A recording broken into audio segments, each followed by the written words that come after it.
Hello everyone, आज के इस वीडियो में आप देखने वाले हैं डीएवी क्लास 5 का हिंदी भाषा माधुरी का पाठ 14 बुद्धिमान राजा के सारे प्रश्नोत्तर और इसके अभ्यास कार्य जीवन मूल्य बातचीत के लिए सभी मैं करवाने वाली हूँ इस वीडियो में। तो वीडियो को लाइक कर दीजिएगा जरूर बच्चों, और चैनल को सब्सक्राइब कर लीजिएगा ताकि आगे आने वाली वीडियोज की नोटिफिकेशन आपको मिलती रहे। तो चलिए शुरू करते हैं इसे हम। प्रश्न 1, चीन का राजा भारत जाने की दिशा और रास्ता क्यों जानना चाहता था? उत्तर, चीन का राजा भारत के कलिंग प्रदेश पर आक्रमण करने के लिए भारत जाने की दिशा और रास्ता जानना चाहता था। प्रश्न 2, चीन के राजा ने सैनिकों की भर्ती क्यों शुरू कर दी? उत्तर, चीन के राजा ने अपने राज्य के विस्तार के लिए सैनिकों की भर्ती शुरू कर दी। प्रश्न 3, वृद्ध के साथी जोर जोर से क्यों रोने लगे?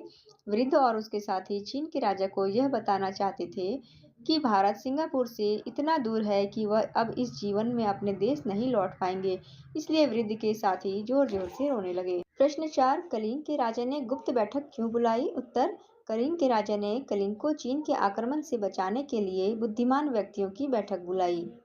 प्रश्न 5 है, कहानी के आधार पर बताइए किसने कहा किससे कहा? युद्ध सैनिक बल से नहीं बुद्धि बल से जीते जाते हैं, ये बुद्धिमान व्यक्तियों ने कलिंग के राजा से कहा। भारत जाने की दिशा और सही रास्ता बताओ, ये चीन के राजा ने बंदी भारतीयों से कहा।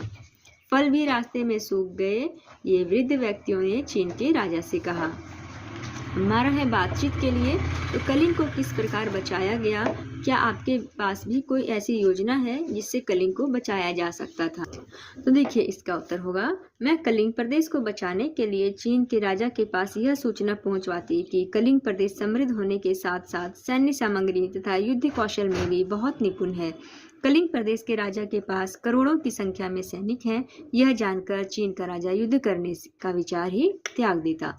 प्रश्न 2 है, बातचीत के लिए वृद्ध ने भारत की दूरी बताने के लिए क्या क्या कहा? यहाँ पे दूरी में ऐसे होगा, आप अपने घर से स्कूल की दूरी कैसे बताएंगे? तो वृद्ध ने भारत की दूरी बताने के लिए वर्षों की समुद्री यात्रा का वर्णन किया जिसमें वे जवान से बूढ़े हो गए। मैं स्कूल से घर की दूरी बताने के लिए किलोमीटर का प्रयोग करूंगी। अब है आपकी कल्पना। सिंगापुर से कलिंग प्रदेश बहुत दूर था। लिखिए कि ये चीजें सिंगापुर से कलिंग प्रदेश पहुंचते पहुंचते कैसी हो जाएंगी। जैसे कि लोहे की छड़ है तो वहां से इतनी दूर से आते आते वो घिस के क्या हो जाएंगी, कील जैसी छोटी हो जाएंगी। चादर है वो रुमाल जैसी हो जाएगी। तरबूज बेर के साइज का हो जाएगा, और तलवार चाकू की तरह। अब भाषा की बात है, कोष्टक में सामने दिए गए शब्दों का सही रूप लिखकर वाक्य पूरा कीजिए। क में, पड़ोसी राजाओं ने बिना लड़े ही हार मान ली। यहाँ पे हारना है तो इसका सही शब्द यहाँ पे हमने यूज किया है हार।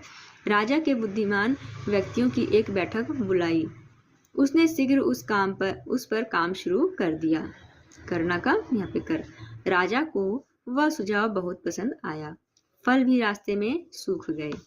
जो शब्दांश किसी मूल शब्द के पीछे जुड़कर नया शब्द बनाते हैं और उनके अर्थ में परिवर्तन कर देते हैं उन्हें प्रत्यय कहते हैं। जैसे बुद्धि प्लस मान, यानी बुद्धि जो है मूल शब्द है, इसके बाद क्या जुड़ गया, मान, तो हो गया बुद्धिमान। तो इसी तरह से 4 शब्द पाठ में से ढूंढ करके लिखना है। शक्ति प्लस शाली शक्तिशाली, मूर्ख प्लस ता मूर्खता, भारत प्लस ई भारतीय, चित्र प्लस कार चित्रकार। अब आपका है जीवन मूल्य। किसी भी विकट परिस्थिति में यदि सोच समझकर समस्या का हल ढूंढा जाए तो शायद आसानी से मिल जाएगा। क्या आपको भी ऐसा लगता है? यदि हाँ तो सोचकर बताइए कि क्या कभी आपने भी ऐसे ही सोच समझकर समस्या सुलझाई है? तो इसे आप बच्चों स्वयं करें, क्योंकि आपने ऐसी कोई समस्या जो सुलझाई होगी आपको खुद से सोचकर लिखना है।